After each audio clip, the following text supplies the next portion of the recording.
मन, प्राण और वीर, ये तीनों का एक तारतम्य है। एक कंट्रोल में हो जाए तो ये दोनों कंट्रोल में हो जाए तो आपका ब्रह्मचर्य ठीक है।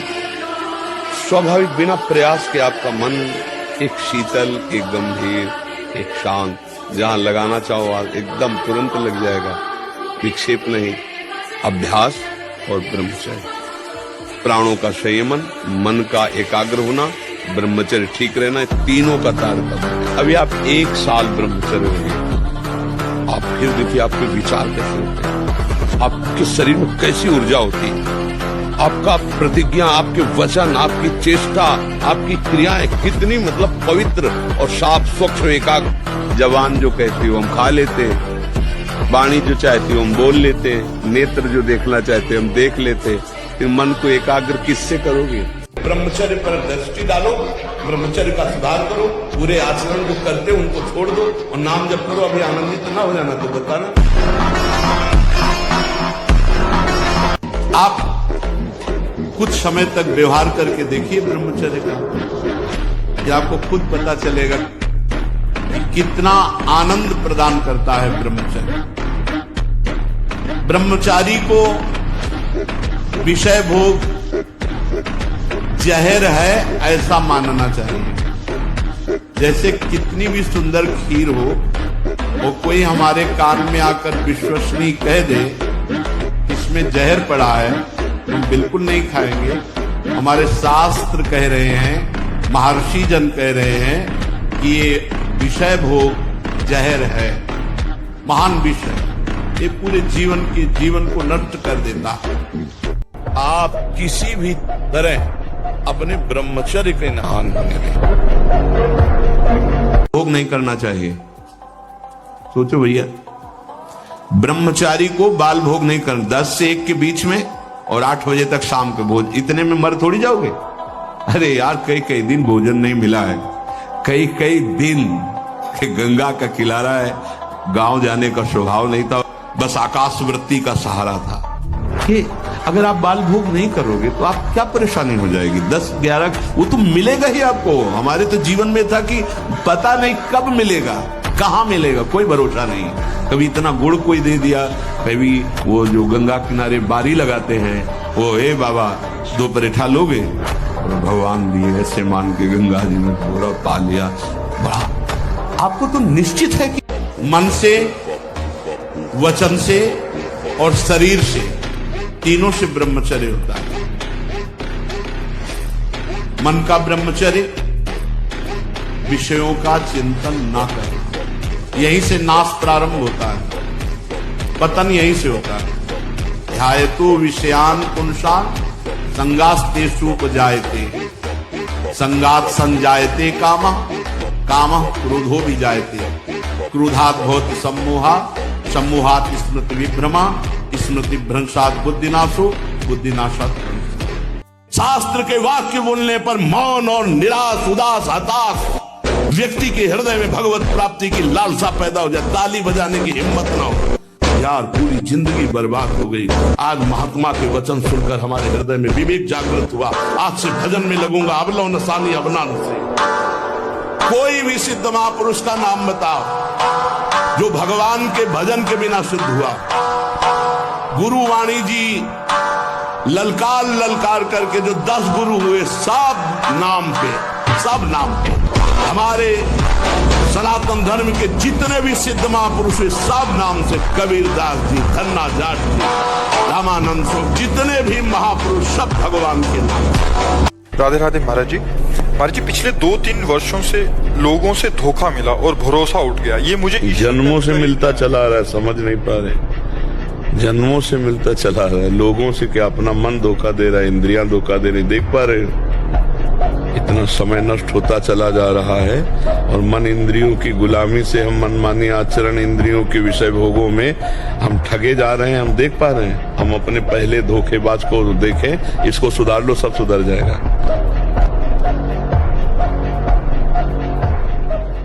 ये योद्धाओं का काम है कि जैसे हजारों घाव लगे फिर भी दुश्मन की तरफ बढ़ता चला जाए, ऐसे लक्ष्य की तरफ बढ़ता चला जाए। हर कष्ट, हर बात में हम अविनाशी हैं, अविनाशी के बच्चा है, भगवान का अंश हूं मैं। फिर आगे बढ़ो। जीवन में जब तुम्हें समय मिले तब लगा के देखना 6 घंटे एक जगह स्थिति, फिर हमें बताना कि योग किसे कहते हैं। 10 मिनट एक जगह नहीं टिक पाएंगे। 10 मिनट तो बहुत होते हैं। मान लो राम, तो अब दूसरा स्फुरित तो नहीं होगा, 10 मिनट केवल राम ही स्फुरित होगा। और इसके लिए अपने लोगों ने पूरी रात लड़ाई लड़ी, न खाना न पीना, ऐसे खंडेरों में काशी के घाटों में रहना जहाँ केवल कबूतरों की आवाज आ रही, मनुष्य वहां जाएंगे ही नहीं। तब वो दिमाग में पूरा बस गया, राउंड एकदम, जैसे न वो जो चीज तो वही चल रही। तो कई दिन जब भूख से व्याकुल चित्त होता, उसी समय मंत्रा का, हे तू देह नहीं है, ये प्राणों का धर्म है भूख प्यास, तेरा धर्म नहीं, तू इनका साक्षी है, बस साक्षी मात्र। जब तक सच्चिदानंद का अनुभव नहीं तो बच्चा माया से नहीं लड़ सकते। जब प्यास लगेगी तो पानी में चित्त रहेगा ना, प्यास लगे और चित्त परमात्मा में, भूख लगे और चित्त परमात्मा में, शरीर भीषण कष्ट से युक्त और चित्त परमात्मा में, इसकी कोई परवाह नहीं। चाहे जैसी स्थिति हो, इसकी कोई परवाह नहीं। तब माना जाता है कि योद्धा हो। ब्रह्मचर्य बहुत बड़ा वरदान है। इसी ब्रह्मचर्य के नाश में दुनिया डटी हुई है, नहीं डटी हुई, इसी का नाश, ब्रह्मचर्य नाश। जिसके निकालने में इतना सुख, उसको रोकने में कितना सुख होगा तुम सोच भी नहीं सकते। रोक कर देखो, बहादुर हो तो। और ब्रह्मचर्य ठीक है तो डटे रहोगे। ब्रह्मचर्य शारीरिक बल, आध्यात्मिक बल, बौद्धिक बल, सब बल प्रदान करता है।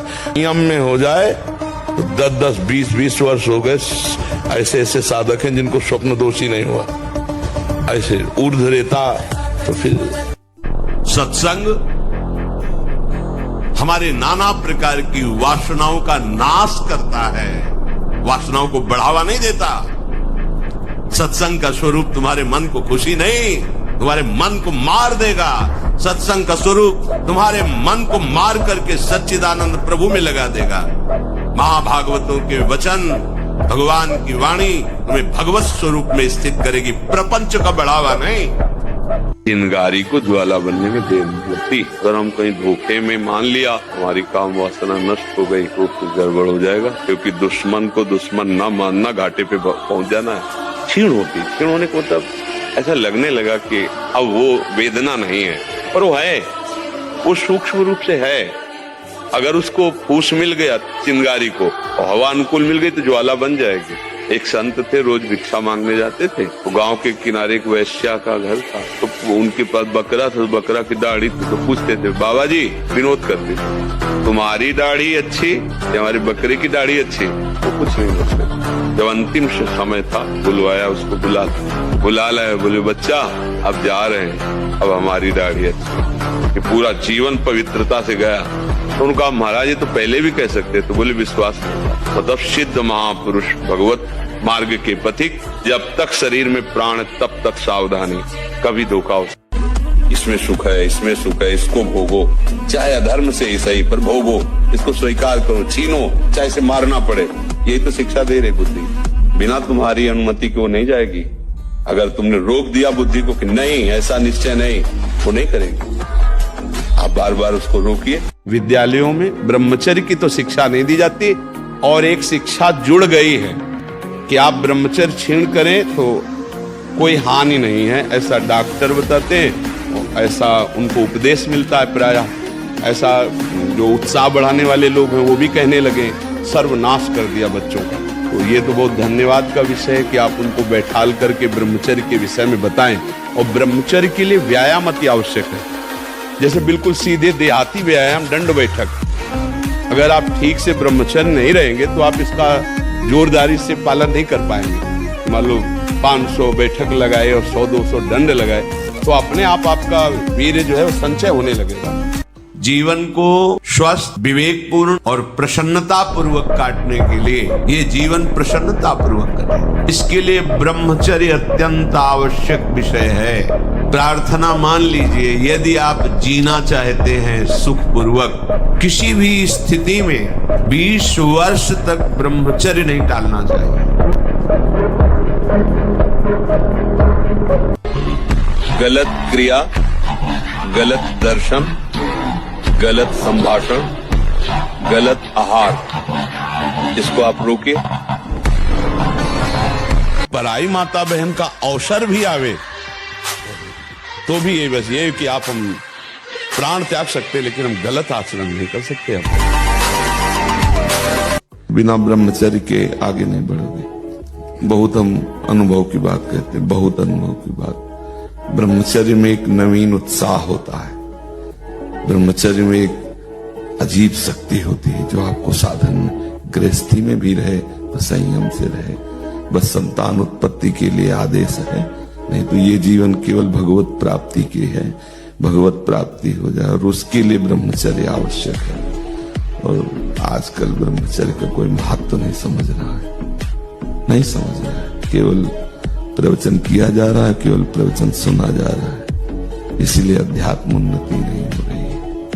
आप लोग ब्रह्मचर्य को बचाओ, सच्ची मानो ना, ब्रह्मचर्य बिना बचाए आगे नहीं बढ़ सकते। और जब ब्रह्मचर्य ऐसा कैसे हो सकता है, बल है ना, अध्यात्म बल, शारीरिक बल की बात नहीं कहते, ऐसा कैसे हो सकता है? यदि एक बार ऐसा हुआ तो 1000 बार मैं प्रयास करूंगा और इस पर विजय। वो मतलब एक जिद्दी स्वभाव, एक निष्ठा उसी से आती है, उसी से। पहले खेती जोतते थे ना किसान, एक फार वाला होता था और पूरे खेत को उसी से जोतला है, बलवान होते। 2 लीटर मठा और 8 रोटी पाए, बैल की जैसी ताकत। अगर बैल को नाक पकड़ के रोक ले तो वो वही खड़ा हो जाए। आप सब कुछ कर सकते हैं, मतलब यही सबको भूल है। ये तो किसी किसी के भाग्य में लिखा होता, कुछ नहीं। तुम जो चाहो अपना भाग्य बदल सकते हो, ये मनुष्य शरीर जो चाहो कर सकते हो। भगवान को जब प्राप्त कर सकते हो तो क्या नहीं बन सकते हो। नाम जप करो, अच्छे आचरण करो, अच्छा भोजन करो, व्यायाम करो।